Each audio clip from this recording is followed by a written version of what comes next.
Hey everybody, welcome back to our YouTube series on executive abilities.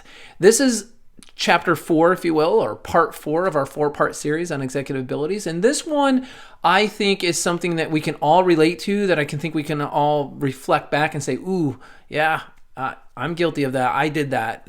I wore somebody else's condition. So one of the abilities that's really important for you to understand and therefore never do again, like eliminate doing, is wearing other people's conditions.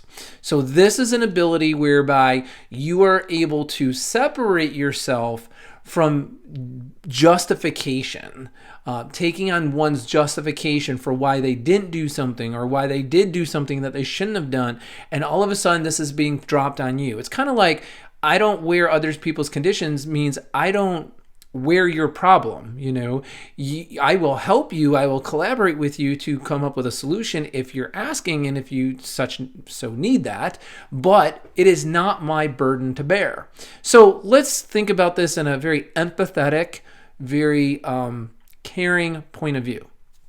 If you're a leader and you're a manager, one of the responsibilities you have to your staff, to the people that come to work every day and work underneath of you or work with you or side you or for you, however you want to term it, whatever makes you feel warm and fuzzy inside, whatever you do, leading that group of people and moving things forward, your responsibility is to see that they're growing on a regular basis, personally and professionally.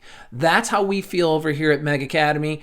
Meg Business Management is engulfed in this concept of, I own the responsibility for everyone who entrusts in my leadership and my managerial skills to keep the doors open and have a thriving, high quality, high integrity business. And for them to want to be a part of that, I have to reciprocate the energies and efforts for their contributions to that cause, to that mission statement, if you will. I want to reciprocate by seeing to it that each and every individual member of our team is flourishing and prospering, both as an individual person through, and one of the ways you can do this is through acknowledgements. Acknowledge people for who they are and their beingness, them as a person, right? Notice if they're not feeling well and say, hey, are you not feeling well today? It seems like something might be a little bit off, or I've noticed this, or it looks like you're frustrated, or whoa, or man, I'm so glad to see you so happy today. It's awesome to be around you when you're such a happy person. I mean, just about any span of the emotional spectrum, I have something I can acknowledge, right? And then validation. I validate somebody for what they do professionally. The things that they do, I validate. And validation could be like, ooh, I'm going to validate that this is not what I would have expected you to do. And we're going to talk about this, and I'm going to let you know that I saw it, I heard it, I read it, I have full absorption of what's going on at this particular moment. Some of it may be good, some of it may not be. But as a owner and manager, I'm going to let them surely know that it's being seen and it's understood and it's recognized, right? So growing and helping to contribute to someone's personal growth through acknowledgments, growing and helping someone to grow through their professional development through validations are key principles when you're trying to really see to it that someone's winning and flourishing and prospering. When someone's not and they're faltering, what typically will happen is they're going to have a problem or an issue or something that comes up, and they're going to make it your problem. They're going to give you something that you feel, or they feel that you should feel, that you are now the one who has to solve that, okay? You don't want that. Believe me, it's going to be open season on you the minute you're looked upon as somebody who's going to wear everybody's conditions. And let me give you examples. Sometimes role-playing examples really helps a lot. So here's one example I use quite often. I had an owner who it was Monday. They have a 4-week vacation policy. I got to put in for vacation 4 weeks prior to when I want it. The therapist strolled in on Monday and said, hey, I need this Friday off. My cousin's in from Ireland and I need to spend the weekend, 3-day weekend with my cousin. My whole family's here. I just wanted to let you know. Well, the owner was somebody I knew, one of our clients, had done a lot of our Meg Academy training, and so I can't believe that this employee even thought that this would be okay. Or maybe he didn't get to the employee training yet. It was just the managers first. Employees is kind of how I'm starting to remember it.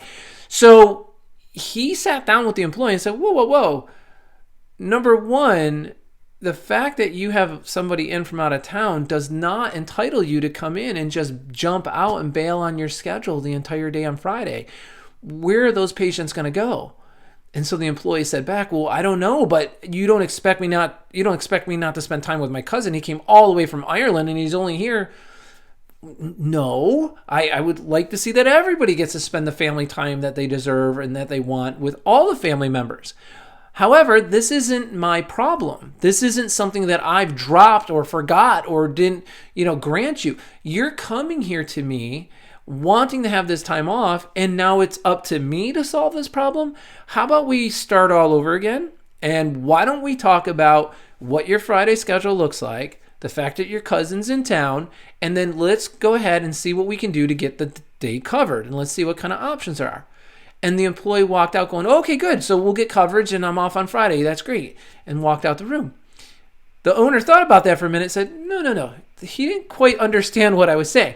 Went back, got the employee, brought him back in and said, wait a minute, I just want to be clear. Your request for Friday off is currently no. I am not granting that request for Friday off. You've got a full schedule on Friday. You are expected to be here and treating those patients. What I'm saying is it's Monday. I would like you to come back to me. Let me be a little more clear. Come back to me maybe within the next hour or two, and let's put together a game plan over lunch or whatever as to who we can ask, what hours can they give us, which patients can we move to those hours, what can I do to try and help you by picking up some of those patients as well. And if we get it all covered, by all means, kick off Thursday night and enjoy the weekend with your family. However, you're going to need to make up the damage because this is off policy. You've burdened and put out a lot of people around you who are happy team members, and they're going to jump in and help you. It's kind of like a emergency crisis, not quite the right word, but extenuating circumstances maybe. When something like that happens in their life and they're looking for collaboration and cooperation, I'm sure you're going to be the first one in line to help them too. That's how this world goes round. We help each other during these extenuating circumstances. But currently it's no. And when you do this and we do get it covered and you propose on how you're going to make up the damage, I'm going to expect that you're either going to work some late nights next week and put in some additional hours, or you're going to pull a Saturday in the next week or two so we can actually load up the schedule, get a lot more evals in and whatnot. Because that's what I'm going to ask in this situation, because you're going to be putting everybody else out and it's just only fair. Well, the employee got upset and got angry and started saying stuff back. And the employer said, wait a minute, let me just get this clear. So was the only answer that you were willing to accept was a yes? And if you didn't get the yes, now you're entitled to being upset? Like, what are we on, real TV? I don't understand what's going on right now. Like, that is not how the professional world works. When you walked into my office asking for Friday off, currently at that moment, it was no. It had always been no up until the minute that you asked. But just because you ask, now the only acceptable answer is a yes? See, that's a very important phrase and a very important statement for all of you watching to be able to throw back at somebody who's putting you on the spot, giving you the pinch, putting you in a hard spot where you're like, really don't want to let them down. You don't want them to get upset. Well, let me tell you something, everybody. You're not letting them down and you're not getting them upset. News alert, that is not your doing. They are going to be letting themselves down and they are going to emotionally pick to be upset. They're going to choose the upsettedness. You're choosing to try to help them, work with them, collaborate with them. The fact that the answer is no is because it's off policy. It's unfair to everyone else. It's unfair to you. And not least of which, it's extremely disrespectful. Who thinks that they are entitled to walk into their owner's office, their manager's office, throw their problem on the table, and then when you don't solve their problem to their liking, to their satisfaction, they get to be upset with you?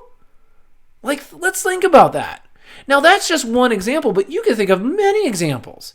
People not getting their notes done on time, and you got to talk to them about why that is, and they're blaming the tech, or they're blaming this, and they're saying, these are all the reasons why it's not getting done, and you got to sit back and say, you know what, it's a funny thing, we got 5 other therapists that have all those other things going on as well, but they seem to get their notes done on time, so I kind of tend to think that what you're telling me is a bit of a justification, and I'm not going to wear your condition. I'm not going to wear that justification, but what I am willing to do, sit down with you, let's see if these are real problems, real hindrances, real barriers to your success and getting your notes notes done, then let's navigate that sea and let's see what we can do to make it better. Maybe you start a little earlier in the day. Maybe we shift your hours. Maybe you get a half hour more for lunch and you put a little bit more time in at the end of the day.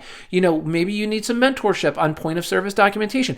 I am always willing to help my employees succeed, flourish, and prosper, as are you. But I am never willing to wear their condition. Well, it's a hard time for me, or I don't have a lot of money right now, or I recently, that's kind of funny. I got 13 employees here, and if I asked them if they're having hard times or if they had an upset at home or something like that, I guarantee almost half of them are going to say they do. But they put their game face on and they leave that at the door and they make the best of what was going on in their universe at that moment. And they understand that it's not their burden.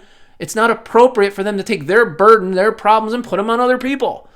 This should be taught in high school and middle school. I mean, this is just basic parenting 101, but this is what we have in the workforce today. So please do not wear other people's conditions. I really hope that I made this really crystal clear. I hope a couple examples really helped you, dial it in for you. If you need help with any of these concepts, this is the last of my 4-part series.